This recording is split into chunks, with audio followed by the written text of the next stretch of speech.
नमस्कार मित्रों। श्री भगवत गीता अध्याय 18। अर्जुन ने पूछा कि हे मधुसूदन, संन्यास और त्याग तत्व पृथक पृथक जानने की इच्छा करता हूँ। भगवान ने कहा, कामना वाले कर्मों के त्याग को ज्ञानी लोग संन्यास मानते हैं और विवेकी पुरुष फलों के त्याग को त्याग कहते हैं। कोई पंडित दोष युक्त जानकर कर्म को त्यागना उचित समझते हैं, तो कुछ लोग यज्ञ, दान और तप आदि कर्मों को न छोड़ने का योग बताते हैं। त्याग के विषय में हमारा निश्चय जो है वो सुनो। हे पुरुष सिंह, त्याग 3 प्रकार के हैं। यज्ञ, दान, तप आदि कर्म त्यागने नहीं चाहिए, वे अवश्य करने चाहिए। योग्य हैं क्योंकि वो करने योग्य हैं। ये तीनों ज्ञानियों को पवित्र करते हैं। ये सब कर्म आसक्ति और फल को त्याग कर करने चाहिए। मेरा निश्चय तो यही है। जो उत्तम है, अपने नियमित कर्मों का त्याग उचित नहीं है। यदि मोहवश ऐसा किया जाए तो वह तामस त्याग है। कर्म दुखप्रद है। यह विचार करके और शरीर के क्लेश से भय जो त्यागता है, उसे त्याग का फल नहीं मिलता। हे अर्जुन, अपना कर्म अवश्य करने योग्य है। फल तथा आसक्ति को त्याग कर जो किया जाता है, वह कर्म सात्विक है। जो दुखदायक कर्म से द्वेष नहीं करता और सुखदायक कर्म से प्रीत नहीं करता, वह त्यागी, सत्यशील, बुद्धिमान, मुक्ति के योग्य है। देहदारी संपूर्ण कर्मों का त्याग नहीं कर सकता। कर्म फल त्याग कर कर्म करने वाला त्यागी है। कर्म फल 3 प्रकार के हैं, अनिष्ट, इष्ट और मिश्र। जो त्याग नहीं करते उनको मरने के पीछे मिलते हैं, त्यागियों को कभी नहीं मिलते। हे महाबाहो, संपूर्ण कर्मों की सिद्धि के लिए 5 कारण सांख्य सिद्धांत में कहे हैं, उनको समझो। शरीर कर्ता, साधन, पृथक पृथक चेष्टाएं और देव, शरीर, वाणी और मन से भला या बुरा जो काम आरंभ किया जाता है, उनके 5 कारण हैं। ऐसे होने पर भी जो केवल आत्मा को ही करता जानता है, वह दुर्मति कुछ नहीं जानता। जिसके यह अहंकार नहीं कि मैं करता हूँ और जिसकी बुद्धि कर्मों में लिप्त नहीं है, वह मनुष्य प्राणियों को मारकर भी उनको नहीं मारता, उनमें नहीं बनता। ज्ञान, ज्ञेय और ज्ञाता, ये तीनों ही कर्म के प्रेरक हैं। कारण, कर्म और कर्ता, ये 3 कर्म के साधन हैं। सांख्य शास्त्र में ज्ञान, कर्म और कर्ता, ये सात्विक सत्व आदि गुणों के भेद 3 प्रकार के हैं। इन्हें भी सुनो। जो सब भिन्न भिन्न प्राणियों में अविनाशी, अविभक्त सत्ता को देखता है, वह ज्ञान सात्विक कहलाता है। जिस ज्ञान से प्राणियों को नाना प्रकार की सत्ताएं दिखाई देती हैं, उसका राजस ज्ञान समझो। और ऐसा ज्ञान जिसमें बिना कारण तत्वार्थ के जानने एक ही कार्य में लगा रहे, अल्प और तामस है।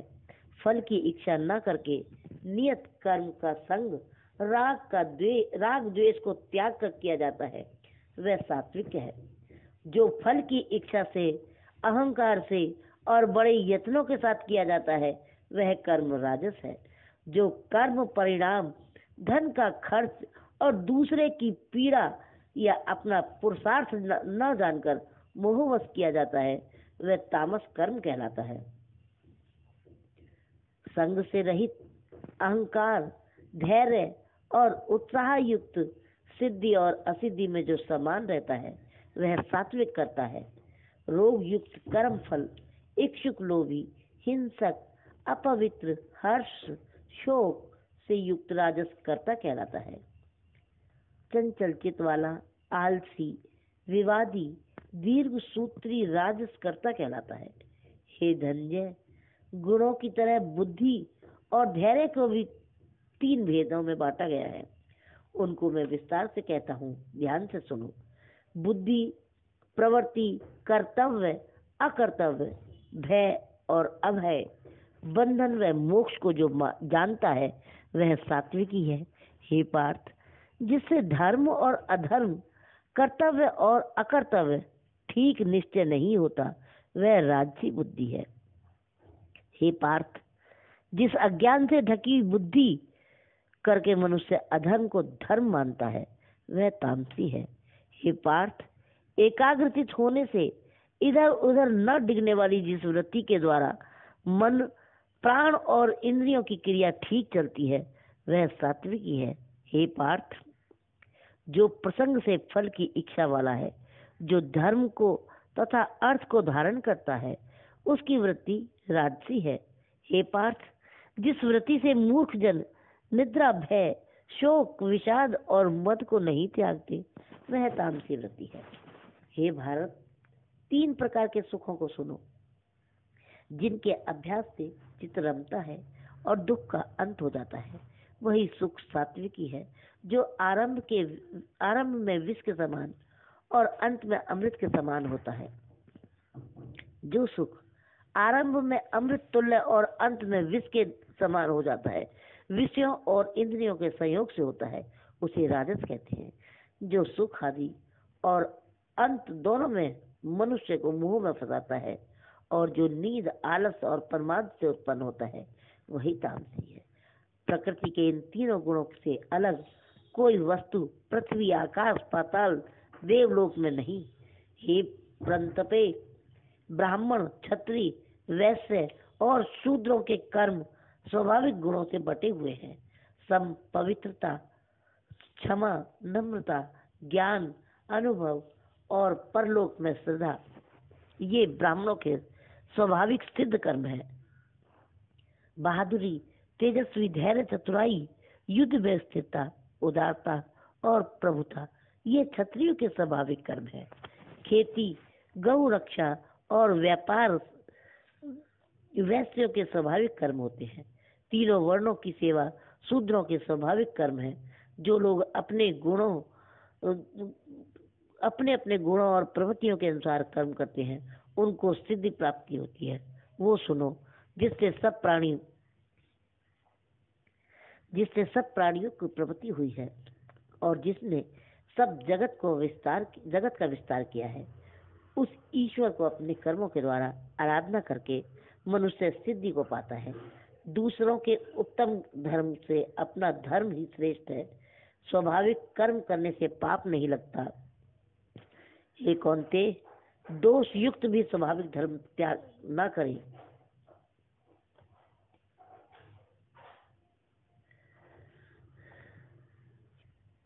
क्योंकि धर्म से अग्नि की तरह दोष से कर्म व्याप्ता है। सर्वत्र आसक्ति को छोड़ने वाला, आत्मा को जीतने वाला इच्छा रहित मनुष्य संन्यास के द्वारा सर्व कर्म निवृत्ति रूप सिद्धि को पाता है। हे अर्जुन, इस प्रकार जो पुरुष सिद्धि को पाता है वह फिर किस तरह ब्रह्म को प्राप्त होता है? जो मुझसे सुनो, वो मुझसे सुनो। यही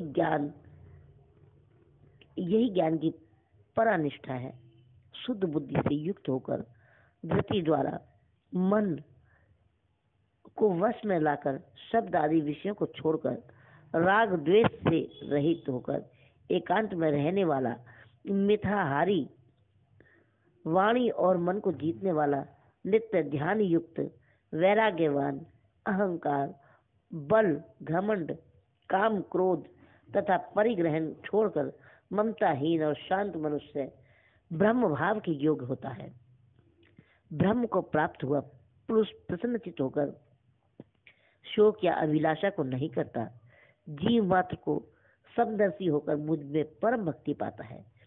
इस प्रकार ज्ञानी मुझ में निवास करता हुआ मेरे इस अनुग्रह से अविनाशी सनातन मोक्ष पद को प्राप्त होता है। इस भांति ज्ञानी पुरुष वास्तव में मैं हूँ वैसा ही ठीक जानता है। तदंतर तत्व से मुझको जानकर फिर मुझ में ही प्रवेश करता है। सावधानी से अपना मन मुझ में स्थिर कर और सब कर्मों को मुझी में अर्पण कर बुद्धि योग के आश्रय से निरंतर अपने चित्त को मुझ में लगा दे। मेरे में चित लगाकर मेरी कृपा से सब दुर्गम कष्टों से तर जाओगे। यदि अहंकार से मेरी बात सुनोगे तो नष्ट हो जाओगे। यदि अहंकार का आश्रय लेकर युद्ध नहीं करूंगा ऐसा मानते हो तो तुम्हारा ये निश्चय झूठा है, क्योंकि स्वभाव तुम्हें युद्ध में लगाएगा। हे कौन्तेय, जिस कर्म को अब तू मुंह से करना नहीं चाहता वही अपना स्वाभाविक कर्म से बंधा हुआ विवश हुआ करेगा। हे अर्जुन, प्राणियों के हृदय में स्थित ईश्वर को उनको माया से इस प्रकार भ्रम रहा है मानो सब यंत्र पर चढ़े हैं। हे भारत, सब भावों से उसकी कृपा से परम शक्ति और मुक्ति को पाओगे। ये गूढ़ से गूढ़ ज्ञान मैंने तुमसे कहा है, इसे भली भांति विचार कर जैसा चाहते हो वैसा करो। सबसे गूढ़ वचन को और सुन, क्योंकि तू मेरा परम मित्र है, इसलिए मैं तेरे हित की बात कहूंगा। मुझ में मन लगाओ, मेरे भक्त हो, मेरा यज्ञ करो और मुझे ही नमस्कार करो। इसी प्रकार मुझे पाओगे, ये मैं सत्य प्रतिज्ञा कहता हूँ। क्योंकि तुम मेरे मित्र हो, सब धर्मों को छोड़कर केवल मेरी शरण में आओ। तुम मेरे मित्र हो, सब धर्मों को छोड़कर केवल मेरी ही शरण में रहो। मैं तुम्हें सब पापों से छुड़ा दूंगा। सोच ना करो, ये मेरा रहस्य है। ऐसे पुरुष से जो मेरा तप न करता हो, मेरा भक्त ना हो, सेवक ना हो, मेरा निंदक हो, कभी नहीं कहना चाहिए। जो इस परम गुप्त ज्ञान को मेरे भक्तों में प्रकट करेगा वो मेरी परम भक्ति को पाकर अंत में निश्चय ही मुझ में लीन हो जाएगा। इससे अधिक मेरे लिए प्यारा काम करने वाला मनुष्य पर दूसरा कोई नहीं है। इससे बढ़कर मुझे कोई प्यारा भी नहीं होगा। हमारे इस धर्म संवाद को जो कोई पढ़ेगा, मैं समझूंगा कि उसने ज्ञान यज्ञ से मेरी पूजा की है। जो श्रद्धावान पुरुष दोष ढूंढेगा, बिना इसको सुनेगा, वह भी मुक्त होकर पुण्यात्माओं को मिलने वाले शुभ लोकों को प्राप्त होगा। हे पार्थ, तुमने एकाग्रचित मेरे कहे हुए उपदेश को सुना या नहीं? हे धनंजय, तुम्हारा अज्ञान से उत्पन्न हुआ मोह नष्ट हो गया या नहीं हुआ? अर्जुन ने कहा कि हे भगवान, आपकी कृपा से मेरा सब मोह नष्ट हो गया और स्मृति प्राप्त हुई। मैं निसंदेह आपकी आज्ञा में स्थित हूँ और जैसा आपने कहा है वैसा ही करूँगा। संजय कहते हैं कि हे धृतराष्ट्र, मैंने महात्मा वासुदेव और अर्जुन का यह रोमांचित करने वाला अद्भुत संवाद सुना। व्यास जी की कृपा से साक्षात योगेश्वर श्री कृष्ण जी के मुख से इस परम गूढ़ संवाद को मैंने सुना। हे राजन, श्री कृष्ण और अर्जुन के अद्भुत पुण्यकारक संवाद को स्मरण करके मैं बारंबार प्रसन्न होता हूँ। भगवान श्री कृष्ण के उस अद्भुत रूप को स्मरण करके मुझे बड़ा ही विस्मय होता है। हे राजन, मैं बारंबार हर्षित होता हूँ। मेरी ऐसी धारणा है कि जहाँ योगेश्वर श्री कृष्ण जी हैं और जहाँ धनुषधारी पार्थ है, वहाँ राज लक्ष्मी, विजय और ऐश्वर्य अटल रहते हैं। नमस्कार मित्रों, जय श्री कृष्ण।